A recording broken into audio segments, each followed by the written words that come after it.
നോവലുകളിൽ പലതും നോക്കുക അരോചകമാണ്.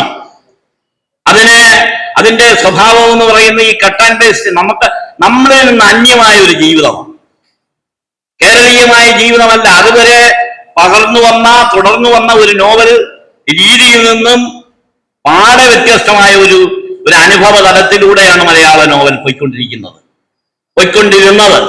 ഞാൻ പറഞ്ഞു വരുന്നത് അത് പുതിയ കുട്ടികൾ, പുതിയ യൗവനയുക്തരായ ആണും പെണ്ണും അവർ തിരിച്ചു പിടിച്ചിരിക്കുന്നു എന്നുള്ളതാണ്. പുതിയ കാലഘട്ടത്തിന്റെ നോവൽ സാഹിത്യത്തിലേക്ക് ഞാൻ നിമ്ന വിജയനെയും അഖിൽ പി ആനന്ദിനെയും എടുത്തു വെക്കുന്നത് എന്തെന്നാൽ, ബഹുജനങ്ങൾക്കിടയിലേക്ക് നോവൽ സാധാരണ വായിക്കുന്നില്ല എന്നൊക്കെ നിങ്ങൾ പരാതിപ്പെടുന്നില്ലേ ചെറുപ്പക്കാർ? അവരിലേക്ക് നോവൽ വായന തിരിച്ചു വന്നിരിക്കുന്നു എന്നുള്ളതാണ്. അങ്ങനെയുള്ള നോവൽ വായന സംസ്കാരം ഈ അടുത്ത കാലത്താണ്, 2-3 കൊല്ലമേ ആയിട്ടുള്ളൂ. ഇത് വളരെ നേരത്തെ വന്ന കാര്യമൊന്നുമില്ല. നിങ്ങൾ ആരോടും ചോദിച്ചു നോക്ക്, വീട്ടിൽ ചെന്ന് കുട്ടികളോട് ചോദിക്കുക. കോളേജിൽ പഠിക്കുന്ന കുട്ടികളുണ്ടെങ്കിൽ ഏതാ ഇഷ്ടപ്പെട്ട നോവൽ എന്ന് പറഞ്ഞാൽ ഇവർ ഇത് തന്നെയായിരിക്കും പറയുന്നത്. ഇത് ഞാൻ പറഞ്ഞു വരുന്നത് അത് മലയാള നോവൽ സാഹിത്യത്തിലെ ഒരു ശാഖയാണ്. അത് മാത്രമല്ല നോവൽ. രണ്ടാമത് വരുന്നത് ചരിത്രത്തിലേക്ക് പോകാനുള്ള ഒരു താല്പര്യം. പ്രാചീനമായി നമ്മുടെ ഇതിഹാസങ്ങളിലേക്കും പുരാണങ്ങളിലേക്കും എത്തി നോക്കാനും അവിടുന്ന് കഥാപാത്രങ്ങളെ കൊണ്ടുവന്ന് പുതിയ കാലഘട്ടത്തിലേക്ക് അവതരിപ്പിക്കാനുള്ള പ്രവണത ഇഷ്ടംപോലെ ഇപ്പൊ നോവലുകളിൽ വന്നുകൊണ്ടിരിക്കുകയാണ്. അതാകട്ടെ ഇഷ്ടംപോലെ വരെ ചരിത്രപരമായ കർണനും കുന്തിയും ഇതെല്ലാം വരികയാണ്. ദ്രോണരും അതുപോലെ ഘടോത്കചനും.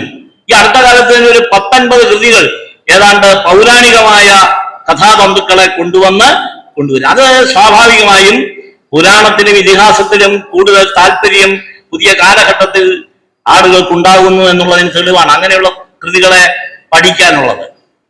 അതിന്റെയൊക്കെ ആരംഭം തുടങ്ങിയത് MT നിന്നാണ്.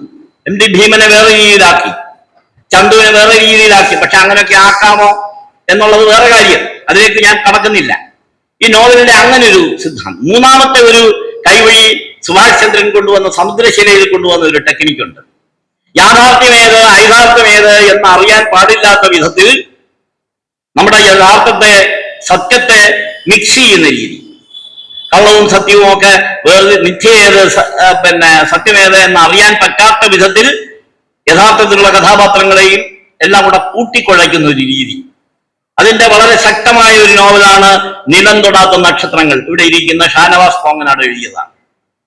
അത് ഏതാണ്ട് ഇവിടെയുള്ള നക്സലൈറ്റ് കാലഘട്ടത്തിലെ ഒരു കൊലപാതകത്തിന്റെ കഥയാണ്. നഗരൂർ കിളിമാനൂർ സംഭവങ്ങളുണ്ട്. അവിടെയുള്ള നക്സൽ ആക്രമണത്തിൽ പശ്ചാത്തലത്തിൽ കേരളത്തിലെ 70കളിൽ വിപ്ലവത്തിൽ കുഴച്ചെടുത്ത ഒരു സംസ്കാരത്തെ ശരിയായ വിധത്തിൽ അപഗ്രഹിക്കുന്ന ഒരു കൃതിയാണ്. അതിന്റെ ചരിത്രമുണ്ട്, പക്ഷെ അതിനകത്തൂടെ സങ്കല്പം കൂടെ ഉണ്ട്.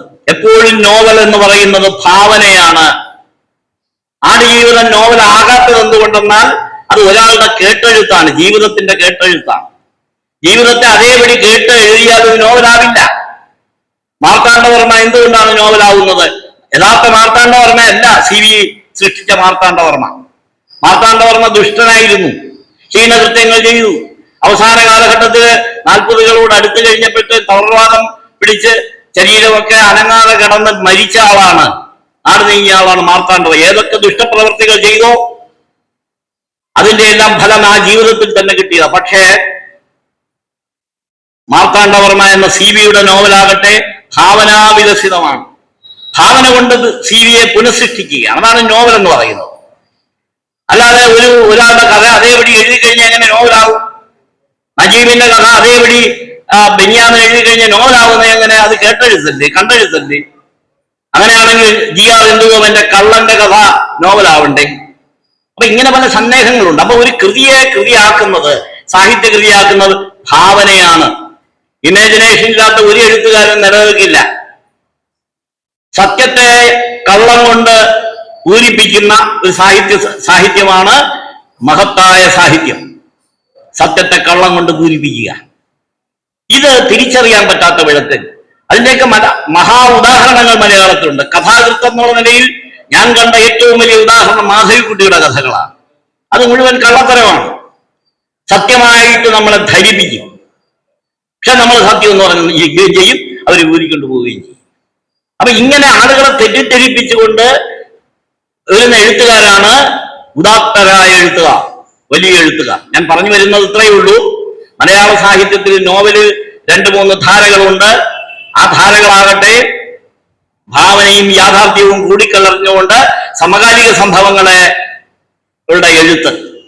അത് ഞാൻ സുഭാഷ് ചന്ദ്രന്റെ സമുദ്രശിലയിൽ നിന്നാണ് തുടങ്ങുന്നത്. തുടങ്ങി ഏറ്റവും ഒടുവിൽ ഞാൻ വായിച്ച നോവല് നിലം തൊടാത്ത നക്ഷത്രങ്ങൾ എന്ന ഷാനവാസ് മോങ്ങനാടിന്റെ നോവലാണ്. അത് വലിയ പാടിപ്പുകഴ്ത്തുവാനൊന്നും ഇപ്പൊ നിരൂപകന്മാരൊന്നുമില്ല.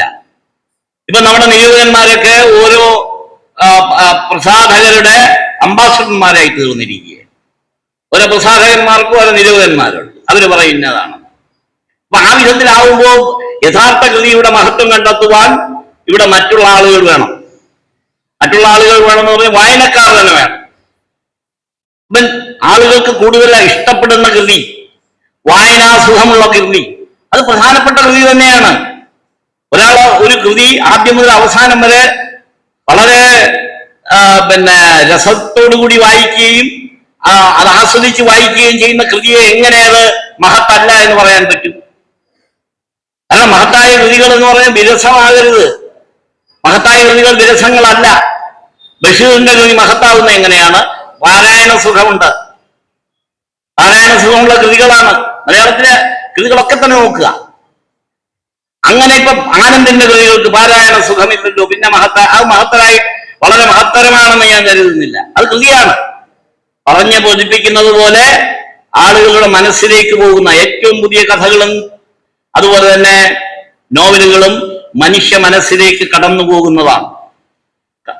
മനുഷ്യ മനസ്സിലേക്ക് കടക്കുകയും മസ്തിഷ്കത്തെ പ്രക്ഷാളനം ചെയ്യുമ്പോഴാണ് ഒരു കൃതി ഉദാത്തമായ രീതിയിലേക്ക് പോകുന്നത്.